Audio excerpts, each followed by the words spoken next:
नमस्ते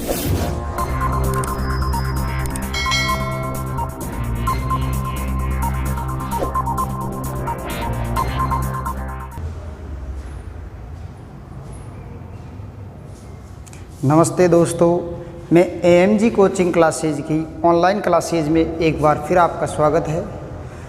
आज अपन पढ़ने जा रहे हैं राजस्थान का मानसून। राजस्थान का मानसून, राजस्थान का मानसून। मानसून में आज पूरे देश और विश्व और भारत सभी देश मानसून प्री या मानसून पूर्व अनुमान लगाने में सभी देश अपनी रुचि लेते हैं और मानसून की चर्चा विश्वविद्यालय से लेकर प्राथमिक विद्यालय तक, प्राथमिक विद्यालय से लेकर विश्वविद्यालय तक सभी जगह की जाती है। मानसून एक यांत्रिकी है या कोई रहस्यमयी राज है तो ये कोई रहस्यमयी राज, लेकिन इसको समझने के लिए ये कोई कठिन विषय नहीं है या कठिन टॉपिक नहीं है। मानसून सबसे आसान टॉपिक है, लेकिन जब आप इसको समझ पाएंगे अच्छी प्रकार से, जब जाके आपके समझ में आएगा, नहीं तो आपको समझ में नहीं आएगा, क्योंकि ये बहुत सिंपल कुछ होता है, बिल्कुल कंसेप्ट होता है। अगर आपके कंसेप्ट समझ में नहीं आया तो मानसून किसी प्रकार से आपको समझ में नहीं आएगा। और आजकल कोरोना वैश्विक महामारी चल रही है। कोरोना वैश्विक महामारी में आप घर से बाहर कभी नहीं जाए, कोई ज़रूरी आवश्यक काम हो तो ही जाए, नहीं जाए। सोशल डिस्टेंसिंग का पूर्ण ध्यान रखें और अपने चेहरे पर मास्क, तौलिया या रुमाल अवश्य लगाएं। आप इस महामारी के दौर में आपके आसपास के लोगों का भी ध्यान रखें, अपना भी ध्यान रखें, यही मेरी आपसे प्रार्थना है। देखो भैया, राजस्थान का मानसून, अगर मानसून भैया अरबी भाषा के मौसमी शब्द से बना है, मानसून अरबी भाषा के मौसम शब्द से बना है, अरबी भाषा के मौसम शब्द से बना है, अरबी भाषा के मौसम शब्द से बना है। मानसून अरबी भाषा के मौसम शब्द से बना है, जिसका अर्थ होता है समय के अनुसार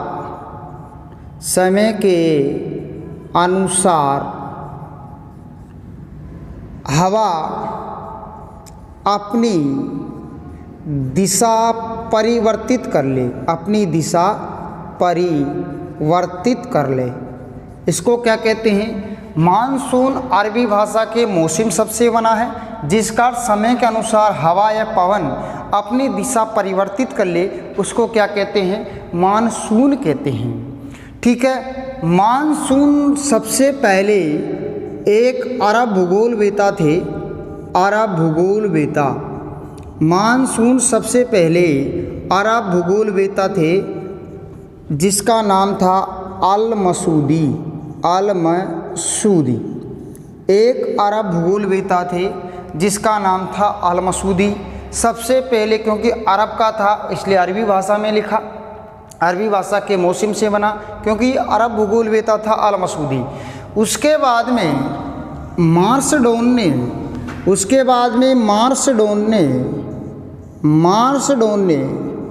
यह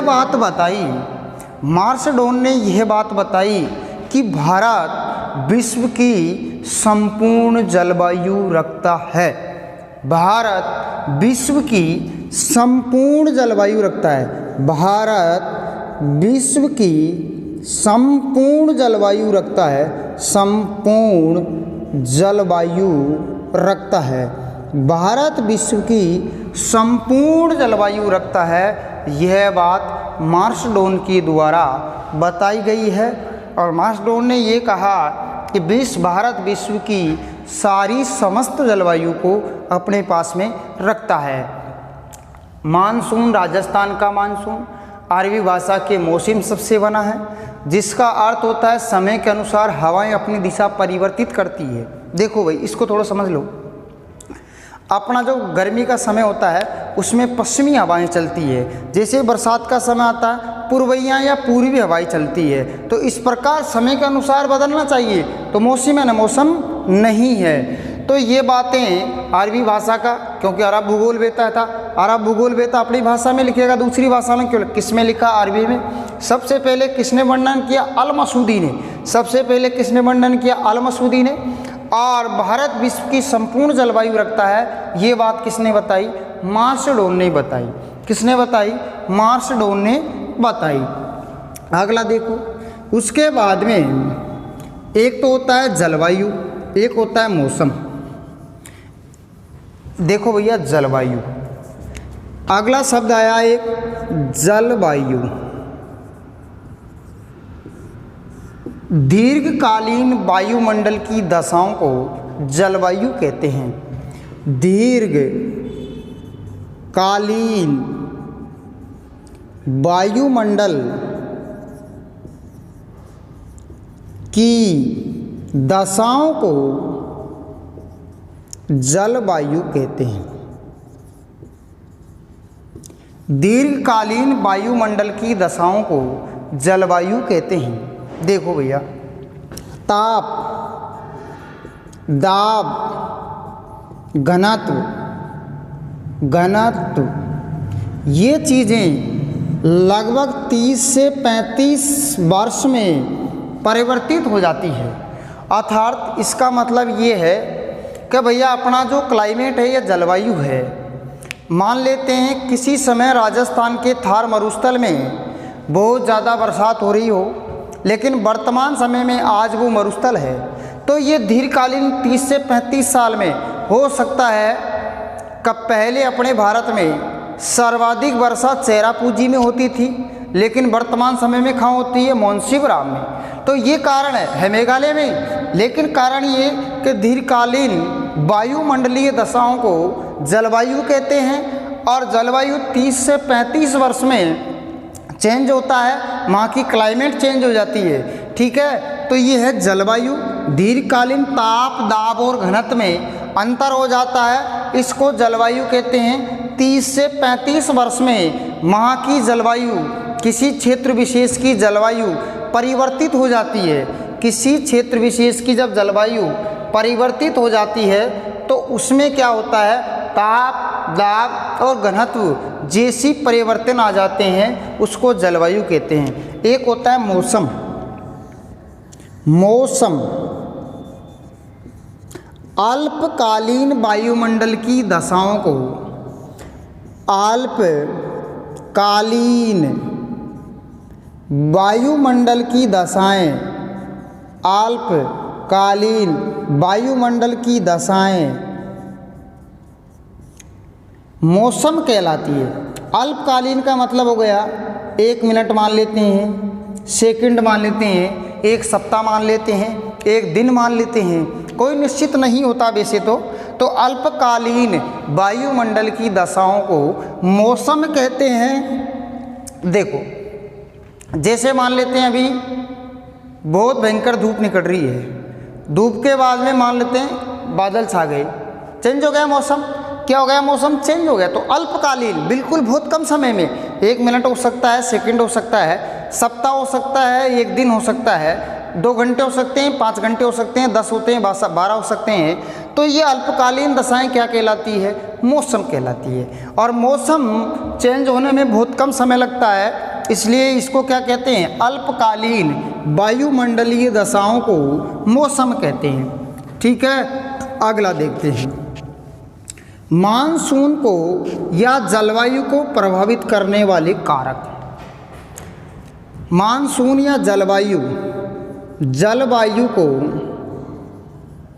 प्रभावित करने वाले कारक, प्रभावित करने वाले कारक। भाई मानसून को या जलवायु को कौन से कारक प्रभावित करते हैं, इसको अपन देखेंगे। जलवायु को कौन कौन सी चीज़ प्रभावित करती है, कौन सी चीज़ प्रभावित नहीं करती है, ये चीज़ें अपन पहला इसमें देखेंगे। अक्षांश, पहला कौन सा है, अक्षांश। पहला कौन सा है, अक्षांश। अक्षांश कैसे प्रभावित करता है, देखो भारत के लगभग मध्य से कर्क रेखा गुजरती है। भारत के लगभग मध्य से कर्क रेखा गुजरती है, इसलिए लगभग भारत का अधिकांश क्षेत्र उष्णकटिबंध में आता है और यहाँ पर तापमान लगभग बराबर बना रहता है। इस कारण से जैसे सूर्य की किरणें जून माह के बाद में सने सने भूमध्य रेखा की तरफ आती है, तो भारत में सूर्य की किरणों का तिरछापन होता जाता है। देखो भाई, मान लेते हैं कर्क रेखा ये है 23.5 डिग्री, ये बिल्कुल मध्य से गुजरती है, इसका नाम हो गया कर्क रेखा। तो भारत का ये जो पार्ट है, ये पार्ट किस में आएगा? उष्ण कटिबंध में आएगा। कौन से कटिबंध में आएगा? उष्ण कटिबंध में आएगा। कौन से कटिबंध में आएगा? उष्ण में। इसलिए जब सूर्य यहाँ पर चमकेगा तो लगभग इसकी किरणें सीधी पड़ेगी। जब सूर्य जैसे जैसे दक्षिणायन होगा, जैसे जैसे भूमध्य रेखा की तरफ जाएगा, तो सूर्य की किरणों में तिरछापन रहता है और तिरछापन के कारण यहाँ पर जो सवैनी तरंग उठती है वो आ नहीं पाती। इस कारण से राजस्थान का अक्षांश प्रभावित करता है। उसके बाद में दूसरा चेक करते हैं, उसके बाद में दूसरा है समुद्र तट से दूरी। समुद्र तट से दूरी, समुद्र तट से दूरी अर्थात राजस्थान के आसपास किसी प्रकार का मरुस्थल नहीं पाया जाता है। इस प्रकार के कारण राजस्थान पे समकारी प्रभाव या समुद्रकारी प्रभाव का असर नहीं पड़ता है। राजस्थान के दक्षिणी भाग से 225 किलोमीटर अरब सागर की शाखा, जबकि 400 किलोमीटर दूर बंगाल की खाड़ी की शाखा है। इस कारण से सागरीय प्रभाव इनमें दिखाई नहीं देता। अतः शीतल जो हवाएं आती है, हवाएं हमेशा उच्च दाब से निम्न दाब की ओर चलती है, तो उनका जो प्रभाव दिखाई नहीं देता हमको राजस्थान में। इस कारण से 225 किलोमीटर दूर अरब सागर है, जबकि दक्षिणी भाग से 400 किलोमीटर दूर बंगाल की खाड़ी है। जबकि राजस्थान में अरब सागर से वर्षा कम होती है, जबकि बंगाल की खाड़ी से वर्षा ज़्यादा होती है, दूर होने के कारण भी। उनके कारण बता रहा हूँ आगे। तो ये हो गया भैया समुद्र तट से दूरी। धरातल की बनावट, धरातल की बनावट जैसे अपने राजस्थान के मरुस्थल में मोटे मोटे कण पाए जाते हैं मिट्टी के, उनमें नमी धारण करने की क्षमता कम होती है और नमी धारण करने की क्षमता कम होने के कारण वो जल्दी उनमें नमी सूख जाने से निम्न वायुदाब का क्षेत्र बन जाता है। और इस प्रकार से गंगा के मैदान में बहुत ज़्यादा मात्रा में नमी रहती है, दोनों एक अक्षांश पर स्थित होने के कारण, लेकिन धरातल की बनावट के कारण ये भी एक जलवायु को प्रभावित करने वाला कारक है। अगला देखो, ऊंचाई। समुद्र तट से ऊंचाई, समुद्र से ऊंचाई की बात करते हैं। 165 मीटर ऊपर जाने पर 1 सेंटीग्रेड तापमान में कमी होती है। 1 सेंटीग्रेड तापमान में कमी होती है, ये ध्यान रखना। ताप व्युत्क्रमपाती 1/T।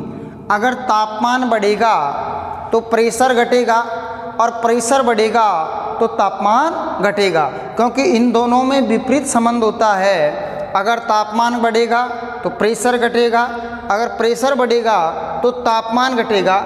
इस कारण से जैसे जैसे अपन ऊंचाई पे जाएंगे तो वायु तापमान घट जाएगा और वायुमंडलीय दाब, जो दाब है वो बढ़ जाएगा।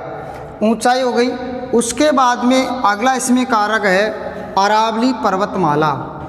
अगला कौन सा है? अरावली पर्वतमाला। ये भी एक महत्वपूर्ण कार्य है।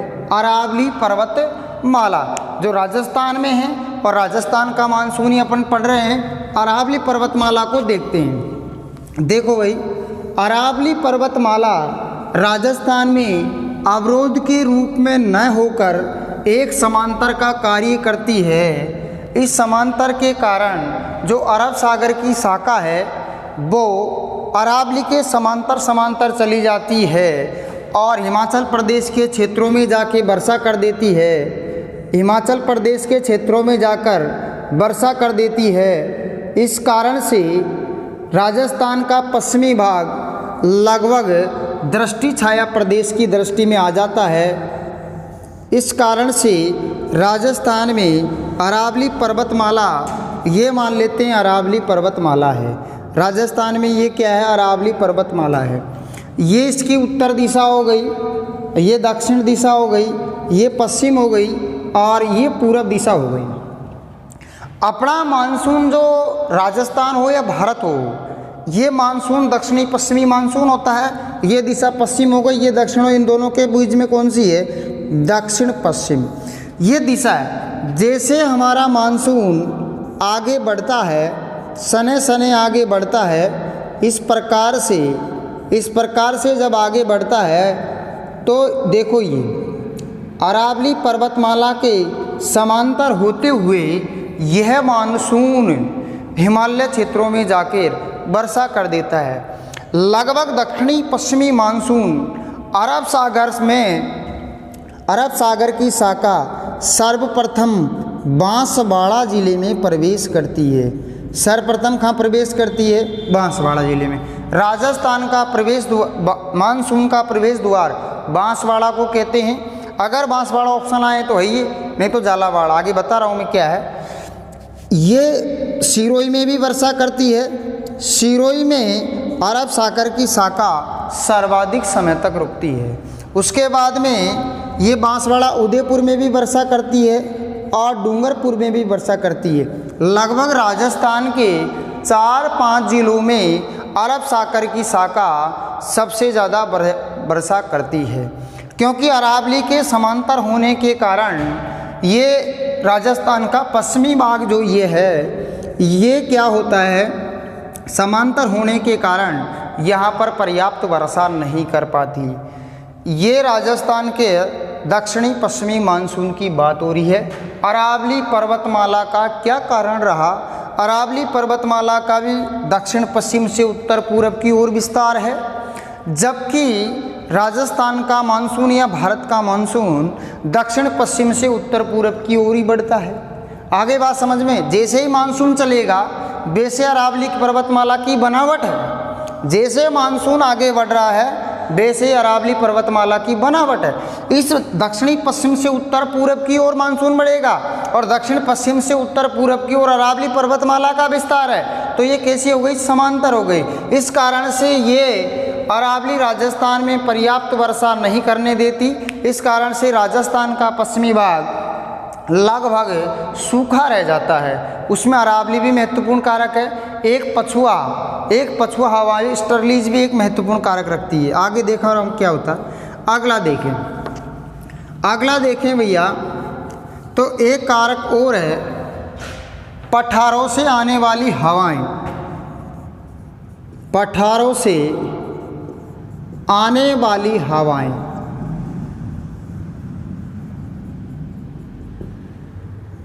राजस्थान के पश्चिमी भाग में बलूचिस्तान का पठार स्थित है। बलूचिस्तान पाकिस्तान में स्थित है। बलूचिस्तान पाकिस्तान में स्थित है। बलूचिस्तान से जो हवाएं आती है वो कैसी आती है? गर्म आती है। कैसी हवाएं आती है? गर्म आती है। और गर्म हवाएं वहाँ पर मानसून को आने नहीं देती, अर्थात यह संतृप्त हो जाती है या सैचुरेट हो जाती है। इस कारण से बलूचिस्तान के भागों से आने वाली गर्म हवाएं भी इसमें एक महत्वपूर्ण योगदान रखती है। तो ये कारण रहा राजस्थान की जलवायु को प्रभावित करने वाले कारक। ये राजस्थान की जलवायु को प्रभावित करने वाले कारक। अगला देखो भाई, मानसून होता क्या है, कैसे आता है अपने राजस्थान में, इंडिया में या पूरे विश्व में कैसे मानसून चलता है। देखो, ऋतु के आधार पे देखें, पहले ऋतु का आधार पे देख लेते हैं। ऋतु के आधार पे देखें 3 ऋतुएं पाई जाती है। देखो भाई कितनी है, 3। ये देखते हैं पहले देखते हैं सर्दी को देखते हैं। कौन सी देखते हैं, सर्दी। सर्दी कब रहती है भैया, दिसंबर से लगभग हो जाती है, फरवरी तक रहती है। दिसंबर से कब तक रहती है, फरवरी तक रहती है। शीतकालीन मानसून कहते हैं इसको। कौन सा मानसून कहते हैं, शीतकालीन मानसून। शीतकालीन मानसून कहते हैं इसको। इसमें क्या होता है, ये हवाएं इधर से आती है, लगभग इसको पश्चिमी विक्षोभ भी कहते हैं या भूमध्य सागरीय चक्रवात भी कहते हैं। भूमध्य सागरीय चक्रवात भी कहते हैं और इसको राजस्थान में मावट कहते हैं। यह कौन सी फसल के लिए लाभदायक है, रबी की फसल के लिए लाभदायक है। रबी की फसल के लिए लाभदायक है। उसके बाद में इसको राजस्थान में गोल्डन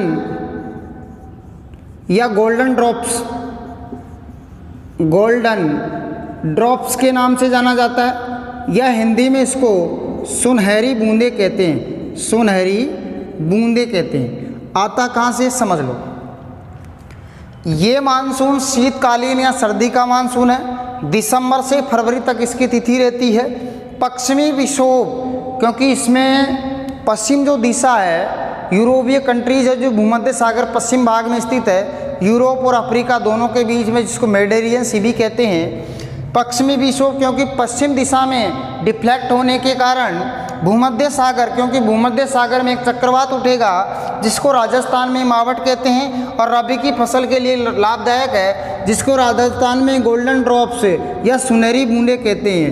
यह राजस्थान के जम्मू कश्मीर और गुजरात, राजस्थान और पंजाब और हरियाणा, इन राज्यों में लगभग वर्षा करती है। अगर मानसून में नमी और बढ़ती रही, हवाओं में और नमी बढ़ती रही तो और आगे बढ़ जाएगा, नहीं तो इन राज्यों में ही समाप्त हो जाएगा। ये शीतकालीन मानसून दिसंबर से फरवरी तक, पश्चिमी विक्षोभ, भूमध्य सागरीय चक्रवात, मावट कहते हैं जिसको, रबी की फसल के लिए लाभदायक होती है। गोल्डन ड्रॉप्स या सुनहरी बूंदें जम्मू कश्मीर, गुजरात, राजस्थान और हरियाणा, इन सभी राज्यों में लगभग वर्षा करती है। अगला देखते हैं। अब देखते हैं ये क्या होता है। देखो भाई, समझने की कोशिश करना, ज़्यादा डिफिकल्ट नहीं है। देखो, ये मान लेते हैं अपन अफ्रीका। ये कौन सा कॉन्टिनेंटल है, अफ्रीका। इसके बाद में ये कौन सा कॉन्टिनेंटल हो गया, यूरोप। इन दोनों के बीच में एक सागर है जिसका नाम दिया भूमध्य सागर। इसका नाम क्या दिया, भूमध्य सागर। इसमें शीतोष्ण कटिबंध चक्रवात आते हैं। कौन से चक्रवात आते हैं, शीतोष्ण कटिबंध चक्रवात आते हैं, क्योंकि इधर से आती है ध्रुवीय हवाएं जो कैसी होती है, ठंडी, कोल्ड। इधर से जाती है गर्म हवाएं। ये दोनों ये मिलती है तो एक भंवर उत्पन्न करती है। ऐसे दोनों टकराने से तो ठंडी हवा गर्म हवा को ऊपर उठा देती है और ऐसे घूमता है। इस प्रकार से जो चक्रवात घूमता है, आगे बढ़ता हुआ जम्मू कश्मीर में जाकर या तिब्बत का जो प्लेटू है, तिब्बत के पठार से टकराने के बाद में 2 शाखाओं में बढ़ जाता है। एक शाखा नीचे चली जाती है, एक शाखा चीन की तरफ चली जाती है।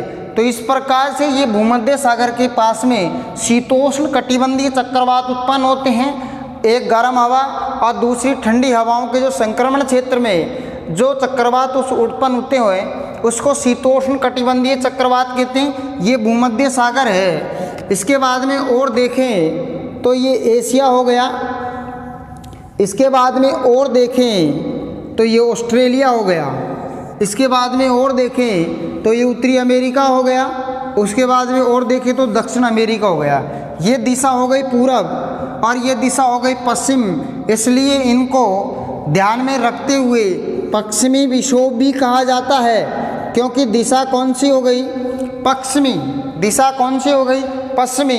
डिफ्लेक्शन कौन सी दिशा में, परिवर्तन कौन सी दिशा में, या कौन सी दिशा में हुआ, पश्चिम दिशा में, इसलिए पश्चिमी विक्षोभ। या इसका नाम क्या, भूमध्य सागर, इसलिए भूमध्य सागरीय चक्रवात, भूमध्य सागर, भूमध्य सागरीय चक्रवात, क्योंकि चक्रवात उत्पन्न हुआ। और उसके बाद में इसको सर्दी में होती इसलिए मावठ के नाम से जाना जाता है। पहला देखो दिशा कौन सी, पश्चिम, पश्चिम दिशा स्थित है, ये पश्चिम दिशा है, इस कारण से इसको पश्चिम विक्षोभ कहा गया। इसके बाद में भूमध्य सागर में एक चक्रवात, भूमध्य सागरीय चक्रवात बरसात कहा जाती है, क्योंकि भूमध्य सागर वाला जो क्षेत्र है उसमें शीतकाल में वर्षा होती है, ग्रीष्मकाल शुष्क रहता है, तो इसलिए भूमध्य सागरीय जलवायु भी कहा जाता है इसको, ठीक है। तो यह शीतोष्ण कटिबंधीय चक्रवात, इधर से हवा आएगी ठंडी, इधर से जाएगी गर्म, दोनों पे फ्रंट बनेंगे या वाताग्र बनेंगे, ऐसे हवाएं घूमने लग जाती है, ठंडी हवा भारी होती है, गर्म हवा को ऊपर उठा देती है, और ऐसे जो साइक्लोन बनता है, चक्रवात बनता है, उसको शीतोष्ण कटिबंधीय चक्रवात कहा जाता है। कर्क से लेकर मकर रेखा देखो, ये और देख लो, और देखो, ये 23.5 डिग्री है, ये 0 डिग्री है, ये 23.5 डिग्री नॉर्थ है, ये नॉर्थ है, ये साउथ है। इन दोनों के बीच में जो चक्रवात उत्पन्न होगा उसको उष्ण कटिबंधीय चक्रवात या टेम्परेट साइक्लोन कहेंगे। इसके बाद में जो ऊपर इनसे 23.5 से ऊपर जो चक्रवात होएगा उसको शीतोष्ण चक्रवात कहते हैं। कौन सा चक्रवात कहते हैं, शीतोष्ण चक्रवात कहते हैं। ये ऋतु के आधार पर पहला परिवर्तन बताया आप लोगों को कि सर्दी होती है, सर्दी में दिसंबर से लेकर फरवरी तक पड़ती है, उसके बाद में पश्चिमी विक्षोभ कहा जाता है, और पश्चिम में दिशा में कुछ डिफ्लेक्ट हुआ वहाँ पर।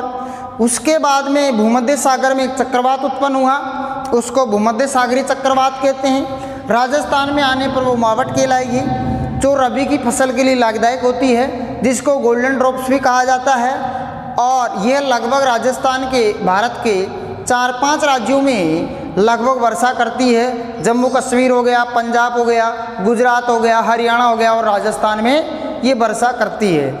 उसके बाद में अगला देखते हैं कौन सी ऋतु है, शीत। अगला इसकी दिशा और बता देता हूँ मैं, भारत में कैसी रहती है। देखो भाई,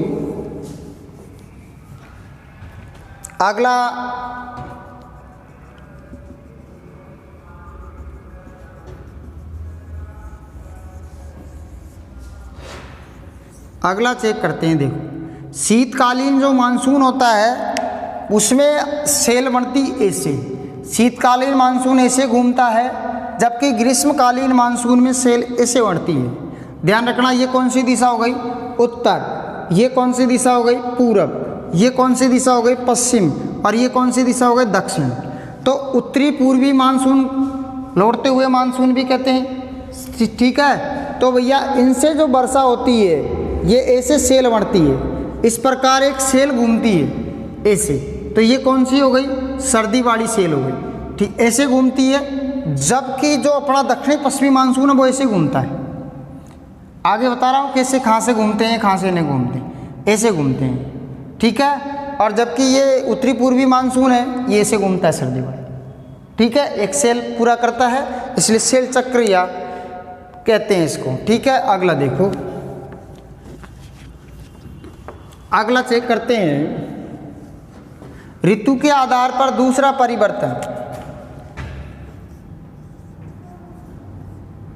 ऋतु के आधार पर अगर दूसरे की बात करें, ग्रीष्मकालीन मानसून की बात करें तो गर्मी कब होती है, मार्च से लेकर जून तक, ठीक है। इसके बाद में इसमें जो मानसून बढ़ता है वो दक्षिणी पश्चिमी मानसून है। कौन सा मानसून आता है इसमें, दक्षिणी पश्चिमी मानसून आता है, ठीक है। इसमें कौन सा मानसून आता है, दक्षिणी पश्चिमी मानसून आता है, और भारत में लगभग पर्याप्त वर्षा करके जाता है। उसके बाद में इसको दो भागों में बांट लेते हैं।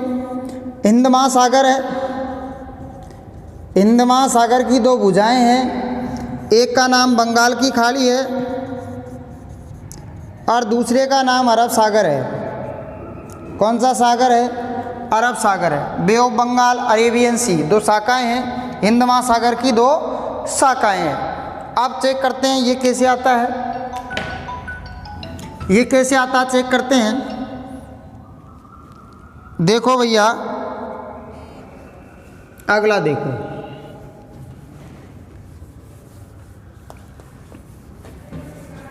यहां से बहुत सारे क्वेश्चन बढ़ते हैं।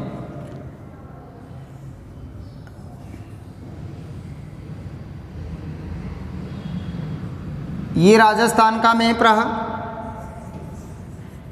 देखो भैया, ठीक है।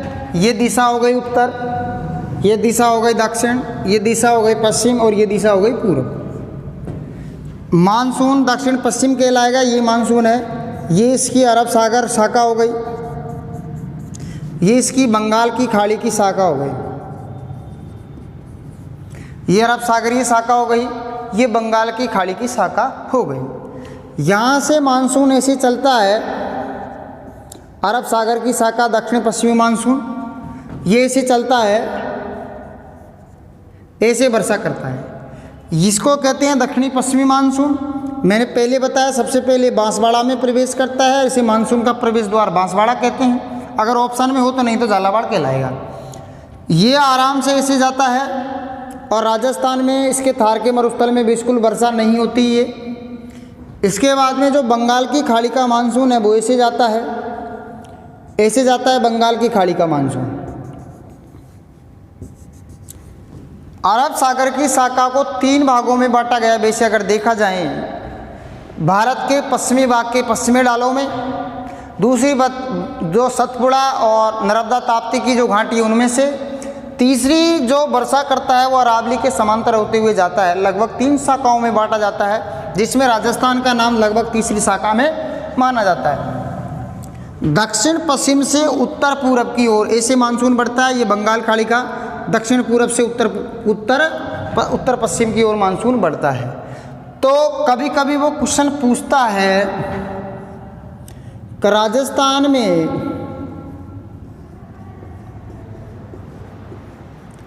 वर्षा की मात्रा बढ़ती है, राजस्थान में वर्षा की मात्रा घटती है। बहुत बेहतरीन क्वेश्चन है, कई बार एग्जाम में आया गया क्वेश्चन है। राजस्थान में वर्षा की मात्रा बढ़ती है और राजस्थान में वर्षा की मात्रा घटती है। जैसे जैसे मानसून दक्षिण पश्चिम से जब एंट्री कर रहा है, जहाँ प्रवेश कर रहा है वहाँ तो पर्याप्त वर्षा होगी, अपन भी जानते हैं, क्योंकि वहाँ पर हवाओं में बहुत ज़्यादा नमी होती है और वहीं वर्षा कर देती है। जैसे जैसे मानसून लंबा जाता है तो हवाओं में नमी की जो मात्रा, जो विशिष्ट आर्द्रता है, रिलेटिव ह्यूमिडिटी है, वो बिल्कुल शून्य हो जाती है। इस कारण से आगे मानसून जा नहीं पाता है। तो दक्षिण पश्चिम से उत्तर पूरब की ओर तो वर्षा में क्या होती है, घटती है। राजस्थान में वर्षा दक्षिण पश्चिम से उत्तर पूरब की ओर क्या होती है, घटती है। मान लेते हैं राजस्थान में टोटल 150 सेंटीमीटर वर्षा होती है। सर्वाधिक वर्षा कौन सा जिले में होती है, झालावाड़ में। सर्वाधिक वर्षा वाला स्थान पूछे तो माउंट आबू सिरोही है, ठीक है। तो राजस्थान में दक्षिण पश्चिम से उत्तर पूरब की ओर वर्षा की मात्रा घटती है। देखो दक्षिण पश्चिम से उत्तर पूरब की ओर ऐसे जा रहा है, और उत्तर पूरब से दक्षिण पश्चिम की ओर, उत्तर पूरब से दक्षिण पश्चिम की ओर बढ़ती है। बहुत महत्वपूर्ण क्वेश्चन है, ध्यान रखना भैया, इसका बहुत महत्वपूर्ण क्वेश्चन है, ध्यान रखना कि राजस्थान में वर्षा दक्षिण पश्चिम से उत्तर पूरब की ओर तो घटती है और उत्तर पूरब से दक्षिण पश्चिम की ओर बढ़ती है। ये बहुत महत्वपूर्ण क्वेश्चन है। ये अरब सागर की शाखा है, ये बंगाल की खाड़ी की शाखा है। जब बंगाल की खाड़ी की शाखा सर्वप्रथम हाडोती के पठार में एंट्री मारती है, कहाँ मारती है, हाडोती के पठार में। क्षेत्र पूछा जाए तो हाडोती का पठार, जिला पूछा जाए तो झालावाड़ है। जिला कौन सा है? झालावाड़। सबसे पहले हाड़ौती के पठार में या झालावाड़ जिले में बंगाल की खाड़ी की शाखा। सबसे ज़्यादा बरसात बंगाल की खाड़ी से होती है। बंगाल की खाड़ी, सबसे ज़्यादा बरसात किससे होती है? बंगाल की खाड़ी से। बात बड़ी रहस्यमय है कि एक को तो कहते हैं सागर, एक को कहते हैं खाड़ी। क्या कारण है? इसका कारण ये है कि जल जब तीन ओर से स्थल से घरा होता है तो खाड़ी कहलाती है, जिसके चारों ओर जल हो द्वीप कहलाता है। तो इसके तीन, एक दो तीन और क्या स्थल भाग, इसलिए क्या कहलाई? खाड़ी। बे वो बंगाल की खाड़ी, अरेबियन सी। तो ये ध्यान रखना कि झालावाड़ और इधर बांसवाड़ा। अगर ऑप्शन के अनुसार करना है भाई कौन सा दे रखा है, ये दे रखा तो ये करना, नहीं तो ये करना है। ठीक है, तो ये अरब सागर की शाखा है और ये बंगाल की खाड़ी की शाखा है। इससे मानसून की मैकेजिन या मानसून की यांत्रिकी चलती है।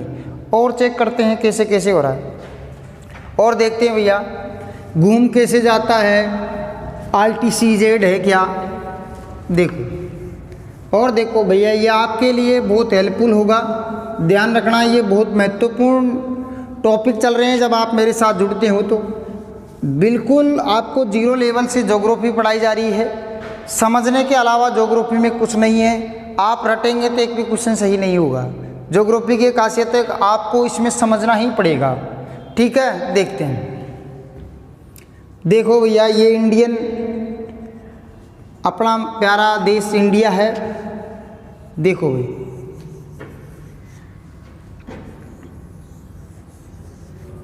ये अपना इंडिया है।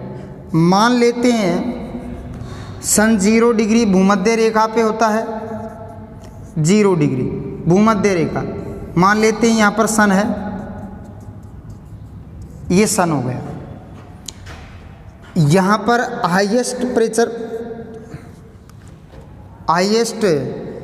प्रेशर होगा, हाईएस्ट टेम्परेचर होगा, कन्वेक्शनल करंट उठेगी, लोएस्ट प्रेशर होगा, ITCZ होगा, ITCZ होगा। ठीक है, तो ध्यान रखना सूर्य की किरणें जहाँ पर लंबवत पड़ती है वहाँ पर हाईएस्ट टेम्परेचर, उच्च तापमान होगा। संवहनी तरंगें या कन्वेक्शन करंट ऊपर उठेगी, क्योंकि हल्की होती है वायु, जो ऊपर उठती है और चारों तरफ चली जाती है।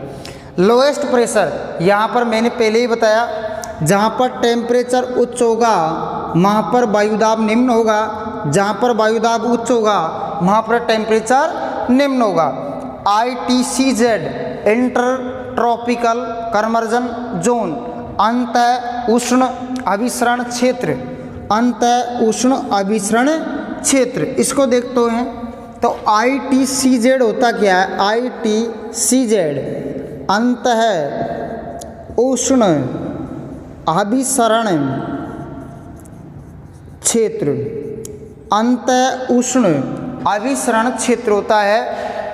ITCZ ये बताता है कि भारत में या विश्व में मैं सबसे कम वायुदाब क्षेत्र में हूँ।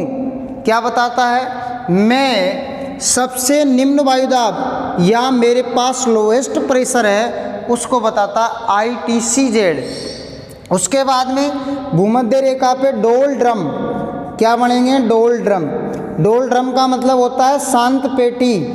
डोल ड्रम का मतलब क्या होता है? शांत पेटी, बिल्कुल शांत रहती है। भूमध्य रेखा पर कभी भी चक्रवात नहीं आते हैं, क्योंकि यहाँ पर हवा का टकराव नहीं होता है। कोरियालिस बल का मान इस भूमध्य रेखा पर लगभग 0 होता है। ध्यान रखना, हाईएस्ट प्रेशर होगा, कन्वेक्शनल करंट यहाँ से ऊपर उठेगी, लोएस्ट प्रेशर होगा, और ITCZ कहाँ रहेगा? यहाँ पर रहेगा। ध्यान रखना, सूर्य भूमध्य रेखा पर स्थित है। जब सूर्य भूमध्य रेखा पर होगा तो ये सारी चीज़ें यहीं रहेगी या आगे खिसक जाएगी। जब सूर्य का प्रकाश भूमध्य रेखा पर रहेगा, ITCZ, convection current, lowest pressure, highest temperature और डोल ड्रम जब तक भूमध्य रेखा पर ही रहेंगे। जब सूर्य की स्थिति यहाँ से यहाँ चली जाएगी, सूर्य की स्थिति लगभग यहाँ से यहाँ चली जाएगी, सूर्य लगभग 1 महीने में 8 डिग्री उत्तरी गोलार्ध या दक्षिणी गोलार्ध में खिसकता है। सूर्य लगभग 8 डिग्री उत्तरी गोलार्ध और दक्षिणी गोलार्ध में खिसकता है। ये आई बातें समझ में, इससे ये है और यहाँ से यहाँ है। ठीक है, देखो भैया, जब एक बार और समझ लो, जब सूर्य का प्रकाश भूमध्य रेखा पे रहेगा तो डोलड्रम भूमध्य रेखा पे रहेगा। अगर सूर्य का प्रकाश भूमध्य रेखा पे नहीं है तो डोलड्रम इस दुनिया में नहीं है, ITCZ इस दुनिया में नहीं है, LP नहीं है, CCP नहीं है और HT नहीं है। अर्थात सूर्य का प्रकाश भूमध्य रेखा के ऊपर होगा तो ये सारी चीज़ें अपन को मिलेगी। सूर्य का प्रकाश भूमध्य रेखा पे नहीं रहेगा तो ये चीज़ें अपन को नहीं मिलेगी। देखना, इधर से आती है एक हवा और इधर से भी आती है एक हवा। ठीक है, देखो भैया, यहाँ से आती है व्यापारिक पवनें और यहाँ से भी आती है व्यापारिक पवनें। इधर से आ गई व्यापारिक, इसको कहते हैं ट्रेड विंड। ट्रेड विंड, इसको क्या कहते हैं? Trade wind. ट्रेड का मतलब व्यापार। पहले प्राचीन समय में के लोग इनसे व्यापार करते थे, इसलिए इनको व्यापारिक पवनें या व्यापारिक हवाएं कहा जाता है। देखो भैया, यहाँ से इधर से हवा आ रही है, व्यापारिक इधर से आ रही है, तो इसकी दिशा, व्यापारिक हवाओं की दिशा उत्तरी गोलार्ध में कैसे होती है चेक करते हैं। व्यापारिक हवाओं की दिशा उत्तरी गोलार्ध में कैसे होती है? आता ही नहीं, बहुत सारों को समझ में नहीं आता है दिशा कैसे निकालते हैं, कैसे नहीं निकालते। चुटकियों का गेम है, इसमें कुछ नहीं है, मैं बता रहा हूँ कैसे निकालते हैं। ये दिशा कैसी है? ऐसी। ये दिशा कैसी है? ये लो। उत्तरी गोलार्ध में व्यापारिक हवाओं की दिशा उत्तर पूर्व से दक्षिण पश्चिम की ओर होती है। ऐसे आ रही है, इसमें ये ऐसे आ रही है, उत्तर पूर्व से दक्षिण पश्चिम की ओर हो गई। तो उत्तरी गोलार्ध में व्यापारिक हवाएं उत्तरी पूर्व से दक्षिण पश्चिम की ओर, जबकि दक्षिणी गोलार्ध में व्यापारिक हवाएं कैसे जा रही? ऐसे जा रही, दक्षिण पश्चिम से उत्तर पूर्व की ओर। तो ये हवाएं भूमध्य रेखा में कभी इनमें टकराहट नहीं होता, टकराहट नहीं होता तो बिल्कुल ये शांत पेटी कहलाती है। 0 से 5 तो इधर और 0 से 5 ही इधर, इसको डोलड्रम, ये शांत पेटी, असमंजस की पेटी कहा जाता है। भारतीय मानसून ITCZ का ही परिणाम है, ITCZ का ही परिणाम है। ये व्यापारिक हवाएं ट्रेड विंड आ गई, इधर से आई, इधर से आई भैया। लेकिन जब यहाँ से आके मार्च के बाद में अप्रैल हो गया, यहाँ कौन सा महीना आ गया? अप्रैल। अप्रैल में सूर्य यहाँ आ गया तो HT हो गया, CC यहाँ पर हो गया, LP यहाँ पर हो गया, ITCZ यहाँ पर हो गया, ITCZ यहाँ पर हो गया और डोलड्रम यहाँ नहीं बनेगा। ठीक है, जब सूर्य की स्थिति 1 महीने में 8 डिग्री है, मार्च के बाद में अप्रैल, एक ही माह किसका है? मार्च के बाद में अप्रैल, तो ये सारी चीज़ें यहाँ आ जाएगी। अप्रैल के बाद में मई, अप्रैल के बाद में कौन सा आ गया? मई। अप्रैल के बाद में कौन सा आ गया? मई। तो मई में लगभग 8 डिग्री यह हो जाएगा, 8 कितने हो गए? 16 डिग्री नॉर्थ खिसक गया सूर्य। 16 डिग्री जैसे जैसे भूमध्य रेखा से उत्तरी गोलार्ध में जाता है तो भारत में गर्मी पड़ना चालू हो जाती है, ग्रीष्मकालीन मानसून हो जाता है लगभग अप्रैल के बाद में मई, और मई के बाद में लगभग जून में सूर्य कहाँ चमकता है? अभी जून आने वाला है, कहाँ चमकता है भैया? कहाँ चमकता है? कर्क रेखा पर। और यहाँ पर आइसोथर्म या समताप रेखाएं बहुत ज़्यादा मुड़ी हुई दिखाई देती है। आइसोथर्म या समताप रेखाएं मुड़ी हुई दिखाई देती है, उसका कारण है थार का डेजर्ट। जब थार का मरुस्थल बहुत ज़्यादा गर्म हो जाता है तो यहाँ से कम्लेशन करंट उठती है, ऊपर उठती है सवेरी धाराओं के द्वारा। तो भैया यहाँ पर देखो, यहाँ बिल्कुल समताप रेखाएं सीधी है क्योंकि यहाँ स्थल भाग कम है, क्योंकि स्थल भाग जल्दी गर्म होता है, जल्दी ठंडा होता है, जबकि जो जल भाग है वो लेट से ठंडा होता है, लेट से गर्म होता है। तो इस कारण से भैया यहाँ पर लगभग आइसोथर्म जो समताप रेखा है, ये कुछ सीधी है, यहाँ स्थल भाग आने से थोड़ी और टेढ़ी हो गई, यहाँ थोड़ी और टेढ़ी है, यहाँ बहुत ज़्यादा टेढ़ी होगी स्थान के मरुस्थल में, क्योंकि यहाँ पर समताप रेखाएं समदाप रेखाओं का क्या करती है, अनुसरण करती है। तो इस वजह से यहाँ पर फिर हाईएस्ट टेम्परेचर सीसी हो जाएगा, उसके बाद में एलपी और आईटीसीजेड यहाँ पर रहेगा, आईटीसीजेड रहेगा। तो जो व्यापारिक हवाएं पहले यहाँ तक आती थी, व्यापारिक हवाओं को अब यहाँ तक आना पड़ेगा, कहाँ तक, और इधर से आती है एंटी ट्रेड। तो भैया जब यहाँ से ये हवाएं यहाँ तक जाएगी, यहाँ से यहाँ तक जाएगी, तो कोरियालिस बल के अनुसार, कोरियालिस बल के अनुसार ये हवाएं उत्तरी गोलार्ध में दाईं ओर और दक्षिणी गोलार्ध में बाईं ओर मुड़ जाती है।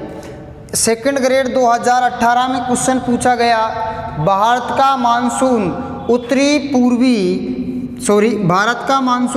उत्तरी पूर्वी व्यापारिक हवाएं होती क्या, भारत का मानसून उत्तरी पूर्वी व्यापारिक हवाओं का परिणाम है क्या। तो भारत का मानसून देखो भैया ये यहाँ से जा रहा है, जैसे भैया ये इसको पार करेगी भूमध्य रेखा को, तो यहाँ से जाने के बाद में ये से जारी मान लेते हैं, तो किधर मुड़ जाएगी, दाईं ओर। तो ये दिशा उत्तर हो गई, ये दक्षिण हो गई, ये पश्चिम हो गई, ये पूरब हो गई। तो ये कौन सी दिशा कहलाएगी, दक्षिण पश्चिम मानसून। उत्तरी पूर्वी व्यापारिक हवाएं दक्षिणी पश्चिमी मानसून कहलाती है।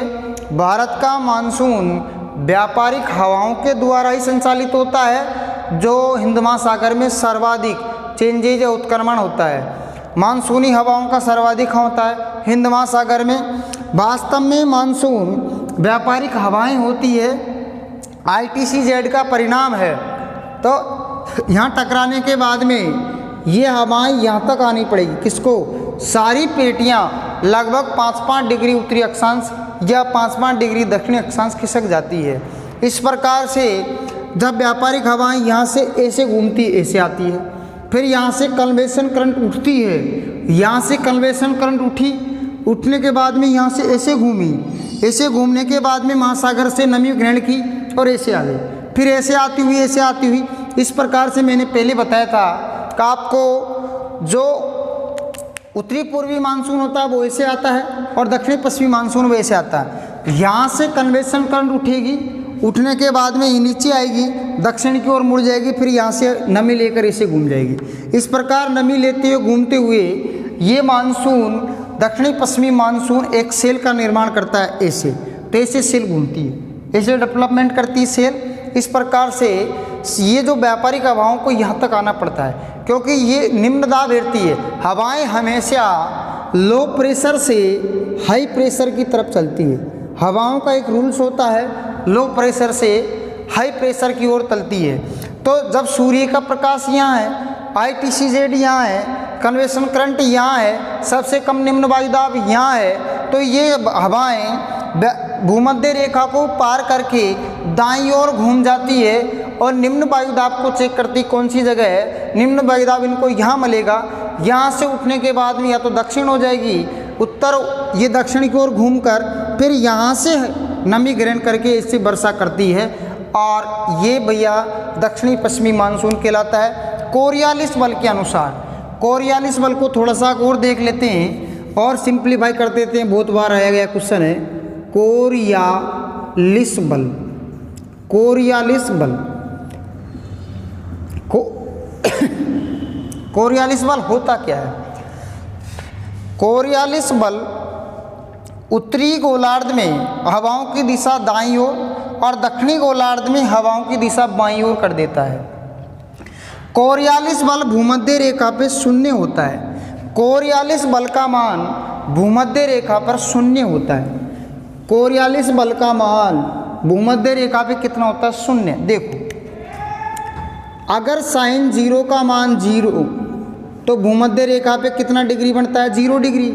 तो इसलिए यह भूमध्य रेखा पे इसका मान न्यून होता है, यह शून्य होता है, शून्य होता है। उसके बाद में साइन 30 का मान लगभग एक पॉइंट के लगभग हो जाता है। उसके बाद साइन 60 का मान लगभग 0.2 के लगभग। उसके बाद में साइन 90 का मान लगभग 1 होता है। तो इन सभी संख्याओं में एक ज़्यादा है, तो कोरियालिस बल का मान ध्रुवों पर 90 डिग्री, तो ध्रुवों पर सर्वाधिक होगा, जबकि भूमध्य रेखा पे कितना होगा, 0 होगा। कोरियालिस बल एक तो पृथ्वी के आवेग, कोरियालिस बल पृथ्वी के आवेग, और उसके बाद में थीटा पर या कोण पर निर्भर करता है, और उसके बाद में पवन की गति, 3 चीज़ों पर कोरियालिस बल का मान या कोरियालिस बल 3 चीज़ों पर डिपेंड करता है। पृथ्वी के आवेग, कोण साइन थीटा 90, 30, 0 इन पे, उसके बाद में पवन की गति या पवन की दिशा कितनी है। जैसे उत्तरी गोलार्ध में पवन है दाईं ओर घूम जाएगी, दक्षिणी गोलार्ध में है तो बाईं ओर घूम जाएगी। ये सारी दिशाएं कोरियालिस बल के अनुसार है। कोरियालिस बल पृथ्वी की घूर्णन गति के कारण उत्पन्न होता है। कोरियालिस बल पृथ्वी की घूर्णन गति के कारण उत्पन्न होता है। ठीक है सर।